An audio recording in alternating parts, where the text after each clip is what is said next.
Em um cenário onde o silêncio parece ser a única resposta para as angústias mais profundas, surge uma reflexão inquietante sobre a natureza das forças que regem a existência. Observa-se que no vasto palco da vida, o mal demonstra uma organização implacável e uma eficácia que beira a perfeição, enquanto o bem, em sua natureza sutil, parece sofrer de uma persistente e trágica dose de incompetência. No horizonte da consciência humana, desenha-se a imagem de que o bem não possui uma estrutura de apoio mútua. Ele não se organiza como uma falange invencível, mas sobrevive como pequenas sementes dispersas, escondidas no solo fértil da alma de poucos indivíduos que decidem lhe dar abrigo. Essa vulnerabilidade do que é considerado sagrado ou virtuoso levanta um véu de mistério sobre a própria regência do universo. Se existe uma divindade que personifica a bondade suprema, porque sua intervenção não se faz sentir de maneira retumbante e definitiva nos momentos de maior escuridão. A narrativa nos convida a mergulhar em um mundo onde a luz não é uma presença garantida, mas uma conquista laboriosa, um esforço individual contra a correnteza de uma realidade que parece favorecer a propagação do que é fácil, corruptível e sombrio. A atmosfera é de uma tensão silenciosa, onde cada indivíduo se torna o campo de batalha entre a inércia do egoísmo e a chama vacilante da virtude. O que se percebe é que o mal não exige esforço. Ele se espalha como uma praga em terras que já foram ricas, encontrando nos corações seduzidos pela facilidade o seu ambiente ideal. Já o bem, quando seus raros agentes desaparecem da face da terra, parece não deixar rastros, como se a própria estrutura do mundo conspirasse para apagar suas pegadas. É nesse limiar de incerteza que a história começa a se desenrolar, questionando se a bondade pode realmente existir de forma independente, ou se ela é apenas um hóspede temporário na mente de seres que ousam desafiar a lógica da sobrevivência bruta. O convite está feito: observar as sombras que se alongam sobre a humanidade e perguntar-se o que resta quando os ídolos de barro começam a ruir sob o peso da própria hipocrisia. O cenário se expande para as vastas extensões da história humana, onde a construção de significado sobre a vida e a morte moldou o destino de civilizações inteiras. No continente europeu e nas terras que herdaram sua cultura, a percepção do fim da existência foi gradualmente transformada em um estigma de derrota e castigo. Em vez de uma transição natural, a morte passou a ser vista como a personificação do mal, uma sombra que a inteligência humana, apesar de toda a sua sofisticação, ainda não conseguiu decifrar ou aceitar. Esse vazio de compreensão abriu espaço para que sistemas complexos de controle se estabelecessem, utilizando o medo como a principal ferramenta de governança das almas. Observa-se que ao longo dos séculos, uma arquitetura de crenças foi erguida, fundamentada em um niilismo peculiar que, paradoxalmente, era pregado aos despossuídos enquanto seus arquitetos desfrutavam das delícias materiais mais requintadas. No seio dessa estrutura, o conceito de pecado tornou-se a mercadoria mais valiosa de um mercado invisível. A ideia de que o ser humano nasce maculado por um ardil sombrio, destinado à perdição por sua própria natureza biológica, criou um estado permanente de dúvida e autodepreciação. Esse sistema, descrito como um dos mais maravilhosos e perversos mecanismos de subjugação já criados, transformou o indivíduo em um eterno devedor. Para aliviar o peso da própria existência, o ser humano foi convencido de que precisava de intermediários sagrados e de contribuições constantes, garantindo que a salvação fosse uma promessa sempre adiada para depois da morte. Enquanto isso, no plano terreno, as elites que geriam essa esperança acumulavam riquezas e poder, vivendo vidas que contradiziam cada palavra de renúncia que proferiam. O mundo, assim, tornou-se um lugar onde a escravidão não era feita apenas de correntes de ferro, mas de amarras psíquicas tecidas com os fios da culpa e da ignorância.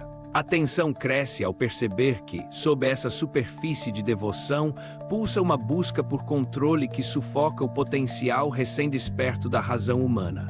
A questão central começa a emergir.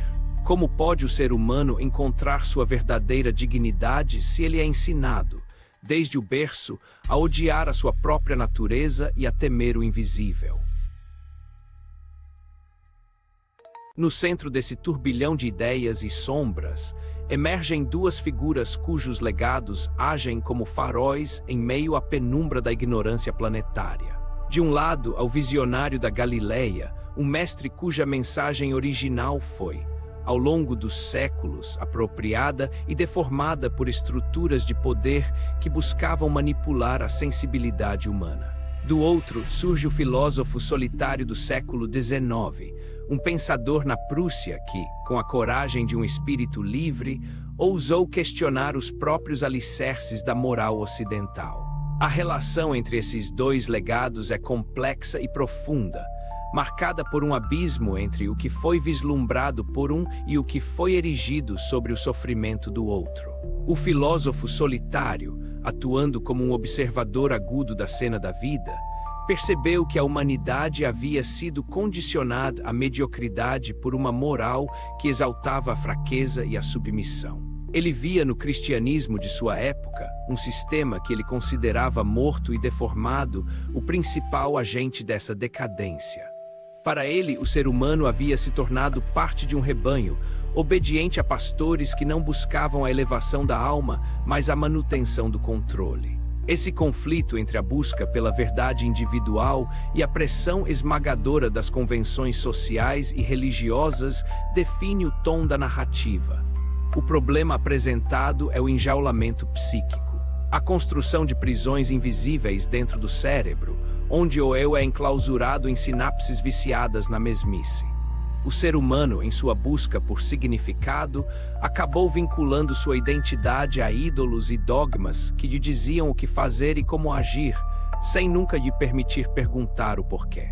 A história começa a se mover quando se percebe que essa mediocridade não é um acidente, mas um projeto arquitetado por elites que temem o surgimento de seres senhores de si mesmos. O embate não é apenas filosófico, mas existencial. Trata-se da luta pela posse da própria consciência em um mundo que prefere súditos a indivíduos despertos. A pequena chama do questionamento começa a arder, sinalizando que a conformidade não será aceita sem resistência.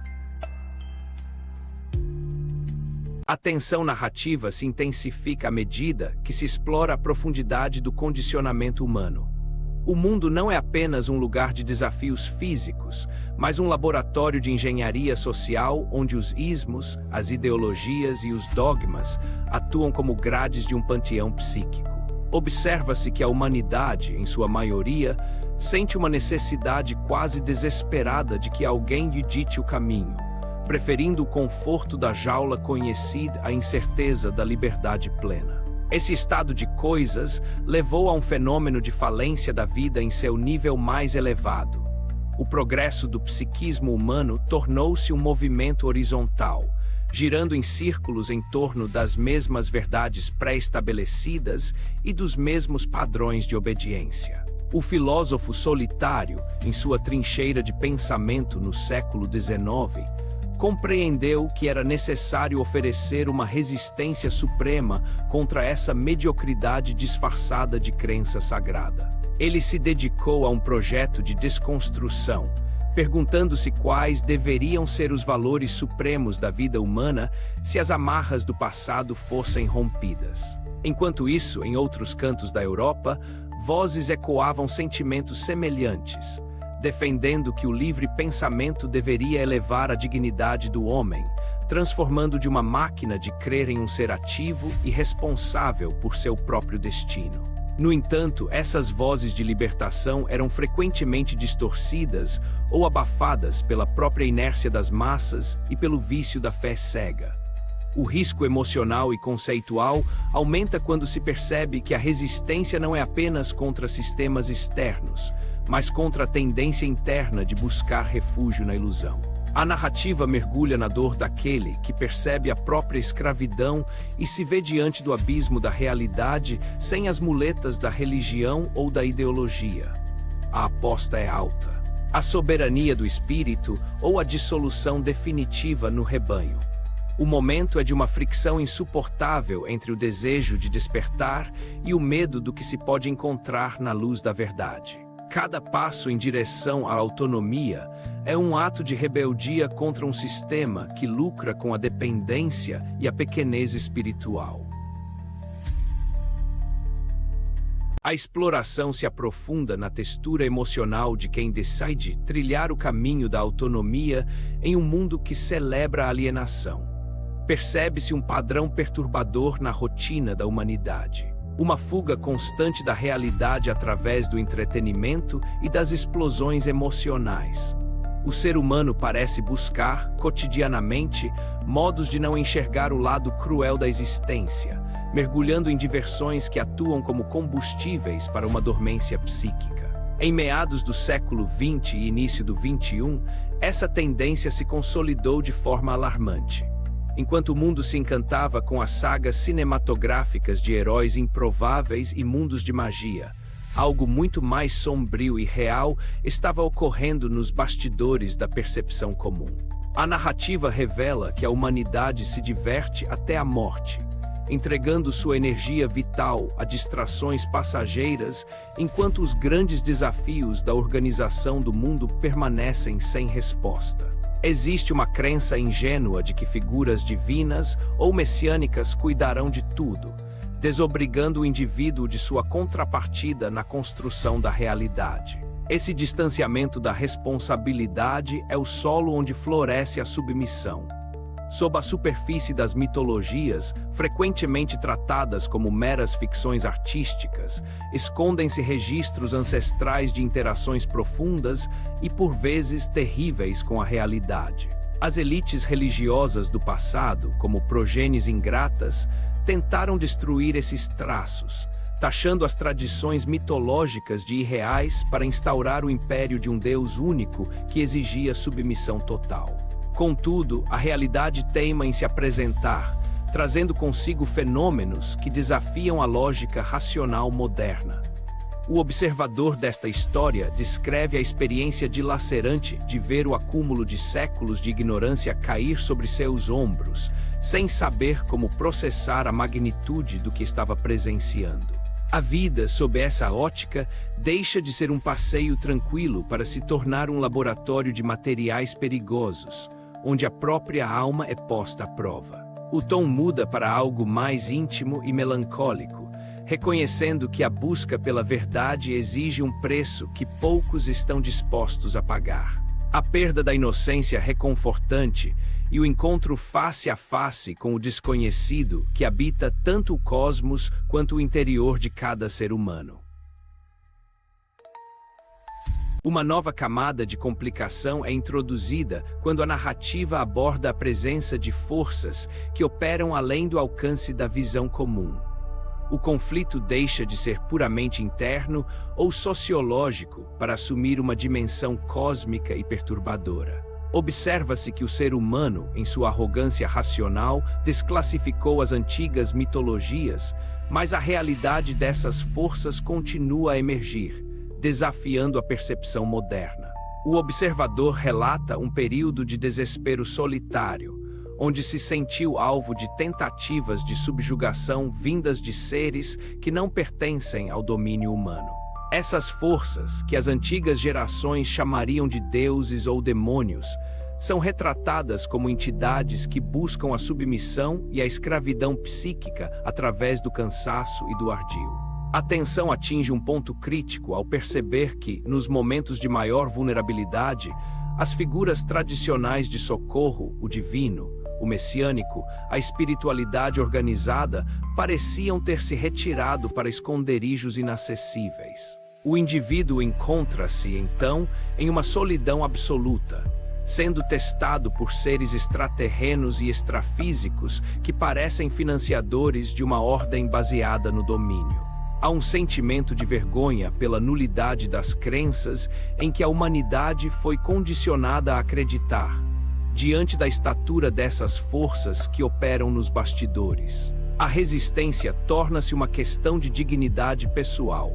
Não se deixar subjugar por esses seres que, apesar de poderosos, demonstram uma carência de verdadeira grandeza moral. Esse embate revela uma face cruel da existência, a de que o ser humano pode estar sendo vendido ou manipulado por forças que ele sequer compreende. O conflito se aprofunda ao questionar a própria validade do progresso espiritual, quando este parece falhar diante da pressão de entidades que buscam o controle total.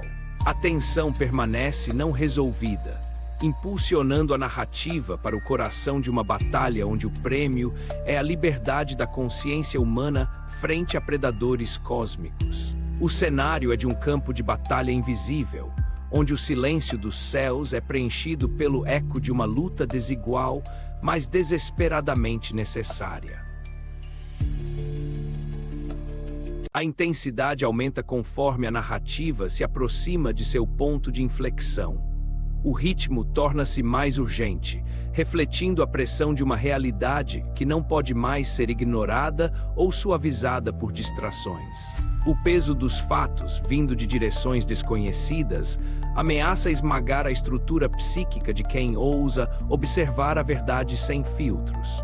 Percebe-se que a própria espiritualidade, antes vista como um porto seguro, parece ter falhado em sua missão de proteção e orientação. O indivíduo vê-se em um estado de ensaio constante para uma transição final que nunca chega, enquanto sua vida é estraçalhada pelo atropelamento de eventos inexplicáveis. A figura de uma divindade irada das antigas escrituras, que em momentos de fúria buscava punir seus próprios escolhidos, ressurge no imaginário como uma metáfora da implacabilidade dessas forças dominantes. A pergunta que ecoa na mente do observador é: quem promoveu tudo isso?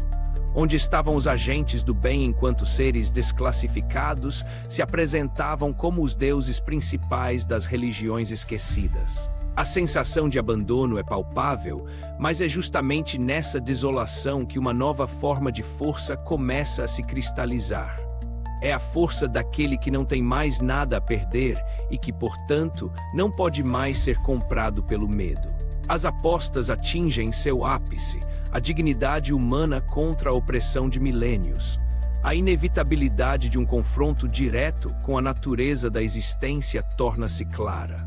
Não se trata mais de filosofar sobre o bem e o mal, mas de sobreviver a uma experiência dilacerante que coloca em xeque tudo o que foi aprendido sobre a vida, o amor e a proteção divina. A pressão aumenta, o ar torna-se denso de significados ocultos que estão prestes a se revelar, e o sentido de urgência aponta para uma revelação que mudará permanentemente a trajetória dessa busca.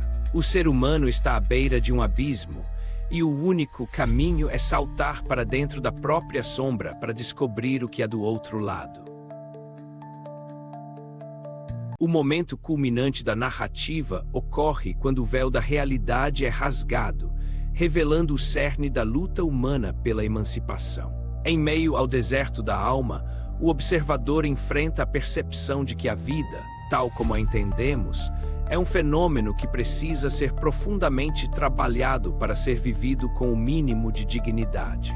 A revelação crítica é que o ser humano está preso em um ciclo de venenos psíquicos que o impedem de ver a verdade.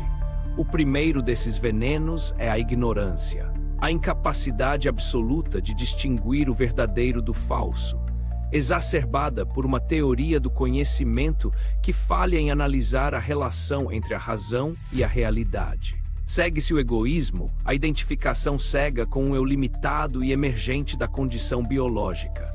No centro dessa revelação está o apego, a pior das escravidões, que acorrenta a consciência a conceitos, opiniões e situações que já não servem mais à vida. A aversão ao contraditório e o medo primal da morte completam esse quadro de aprisionamento. O turning point ocorre quando se percebe que as figuras de luz que a humanidade tanto reverenciou, o pensador da Prússia e o mestre da Galileia, embora agissem com intenções elevadas, também estavam, de certa forma, limitados pelos contextos e desígnios de forças maiores e, por vezes, perturbadoras. O mestre da Galileia é visto como alguém enjaulado em uma missão encomendada por uma divindade implacável e cheia de psicopatias, enquanto o filósofo da Prússia lutava para criar novos conceitos em um laboratório de modernidade perigoso. A clareza que emerge desse colapso de crenças é brutal. Não haverá salvador externo. A transformação deve ser uma obra individual, um ato de vontade de poder que rompe com a moral do rebanho. O confronto com esses ídolos e a percepção de suas limitações humanas e cósmicas marca o nascimento de uma nova consciência. O indivíduo deixa de ser um pedinte de milagres para se tornar um arquiteto da própria existência, reconhecendo que a verdade não é algo a ser recebido, mas algo a ser corajosamente construído no vácuo deixado pela queda dos antigos deuses. Após o impacto avassalador da revelação, segue-se um período de silêncio e rescaldo. As velhas certezas jazem em ruínas e o que resta é a matéria bruta de uma realidade despida de ornamentos. O observador descreve uma sensação de vazio, mas não um vazio de ausência, e sim de uma pureza terrível. As consequências imediatas dessa clareza são um distanciamento das paixões que antes escravizavam o psiquismo. O medo da morte, antes um monstro intransponível, começa a perder sua forma, revelando-se como um subproduto da ignorância sobre o significado da vida. O peso da ignomínia e da culpa, ferramentas tão eficazes do sistema de subjugação, dissipa-se quando o indivíduo assume a responsabilidade total por sua jornada. No entanto, há também uma melancolia profunda ao olhar para trás e ver os irmãos terráqueos ainda mergulhados na diversão e no pão e circo, alheios às correntes que os prendem. A vida, agora estraçalhada pelo atropelamento dos fatos, precisa ser reconstruída sobre novas bases.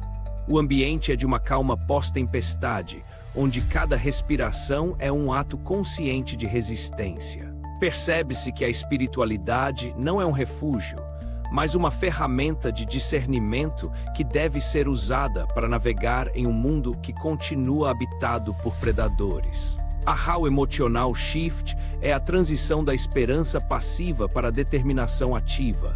Não se espera mais que o bem vença por decreto divino. Entende-se que o bem é uma escolha laboriosa que deve ser renovada a cada instante.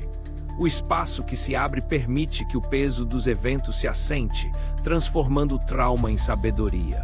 O observador começa a reconstruir seu panteão interior, agora habitado não por deuses que exigem sacrifícios, mas por memórias de homens e mulheres que, através de seus exemplos, embelezaram a vida e desafiaram a mediocridade. É um momento de respiração profunda, onde o ser humano, embora ferido, sente pela primeira vez o gosto amargo e inebriante da verdadeira liberdade. A resolução começa a se desenhar à medida que as lições extraídas do caos se integram à estrutura do ser. A transformação interna é evidente. A mente, antes uma jaula de sinapses viciadas, começa a se abrir para novas possibilidades de pensamento.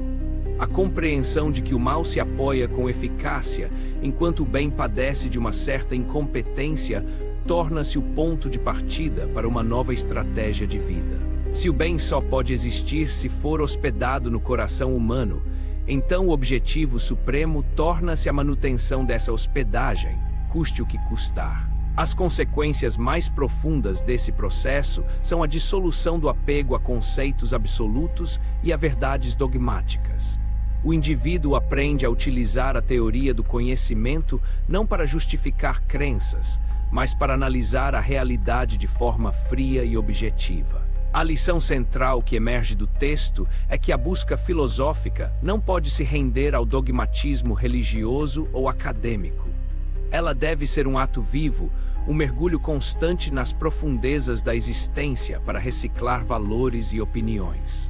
A transição para o fechamento é suave, marcada por um sentimento de aceitação da própria pequenez frente ao infinito, mas com a consciência de que essa pequenez possui uma dignidade inalienável. A vida desandada é reorganizada não para retornar ao que era antes, mas para evoluir em direção a algo novo. O ser humano que emerge dessa jornada é alguém que sabe que a realidade sempre o atingirá, mas que ele possui a capacidade de decidir o que fazer frente a isso. A escravidão aos venenos da alma, a ignorância, o egoísmo, o apego, a aversão e o medo começa a ser desmantelada tijolo por tijolo. O resultado é um assentamento emocional onde a paz não é a ausência de conflito, mas a presença de um propósito claro. Não se deixar subjugar, não se deixar escravizar e buscar incansavelmente a emancipação do psiquismo. Ao reunir os fios dessa narrativa, desenha-se uma síntese sobre o significado da jornada humana entre dois grandes polos de influência. O mestre da Galileia e o filósofo da Prússia representam, em última análise, a tensão entre o idealismo e o realismo radical, entre a entrega a uma missão e a criação de si mesmo como obra de arte. A significância filosófica deste percurso reside na necessidade de transcender ambos, utilizando seus legados não como verdades eternas, mas como alimentos mentais para a construção de uma resposta pessoal aos desafios do tempo presente. A humanidade está em um momento planetário crucial, onde os eventos prestes a acontecer exigirão uma estatura de consciência que a mediocridade do rebanho não pode oferecer. A síntese é clara: a liberdade é um laboratório moderno de materiais perigosos. Ela exige que o indivíduo ponha à prova todo o conhecimento e tradição moral, descartando o que for podre e preservando o que for capaz de embelezar a vida. A verdadeira busca não é por um paraíso após a morte, mas pela dignidade durante a vida, enfrentando os predadores cósmicos e as sombras internas com a mesma inteligência e coragem. A reflexão final aponta para o fato de que o livre pensamento é o único caminho para elevar a dignidade humana acima da condição de uma simples máquina de crer. O enigma da existência, decifra-me ou te devoro, é respondido não com uma fórmula mágica, mas com a disposição de viver alinhado com a própria intenção de despertar. As mitologias, as religiões e as filosofias são apenas mapas de um território que cada alma deve explorar sozinha. A ideia que ressoa é que o ser humano é o único agente capaz de dar lugar à vida em sua plenitude, transformando o cenário da existência em um palco de real progresso vertical do psiquismo. O preparo para a mensagem final está completo. A verdade é um horizonte que se move conosco, exigindo passos firmes e olhos bem abertos. Concluímos esta imersão com a clareza de que a existência é um convite à resistência e à beleza, mesmo em meio à escuridão da ignorância. O legado de buscar a verdade, livre da infecção da crença, é a ferramenta mais poderosa que o ser humano possui para romper as correntes da subjugação. A lição que permanece é que não devemos ser prisioneiros de ídolos de barro, sejam eles religiosos, políticos ou mitológicos, mas sim autores da nossa própria história através do pensamento e da vontade. A mediocridade do mundo é uma força poderosa, mas ela empalidece diante de uma consciência que decidiu não mais se submeter ao medo e ao pecado. A resposta que se constrói ao longo desta jornada é que, nestes tempos atuais, o valor supremo é a honestidade intelectual e a coragem de enfrentar a realidade, por mais pavorosa que ela pareça ser. O ser humano pode, sim, distinguir o verdadeiro do falso, desde que esteja disposto a abandonar os venenos que escravizam sua sensibilidade. O encerramento desta narrativa não é um ponto final, mas uma reticência que convida cada espectador a olhar para o seu próprio panteão psíquico e perguntar: quem está no comando aqui? A vida universal possui muitas categorias de agentes, e nós somos apenas uma delas, mas nossa singularidade reside na capacidade de reciclar nossos conceitos e nos elevarmos acima da condição de rebanho. Que a memória daqueles que buscaram a luz, apesar de todas as suas limitações humanas, sirva de inspiração para que não sucumbamos ao curso dos fatos. O futuro reserva eventos que testarão nossa essência, e a única defesa será a integridade de um psiquismo livre e soberano. Fica a reflexão de que o bem, embora pareça incompetente em sua organização, possui uma força de permanência eterna quando encontra abrigo em uma mente que se recusa a ser escravizada. A verdadeira salvação é o despertar aqui e agora, na construção de um sentido para a existência que não dependa de deuses distantes, mas da luz que cada um é capaz de emitir no entorno de sua própria escuridão.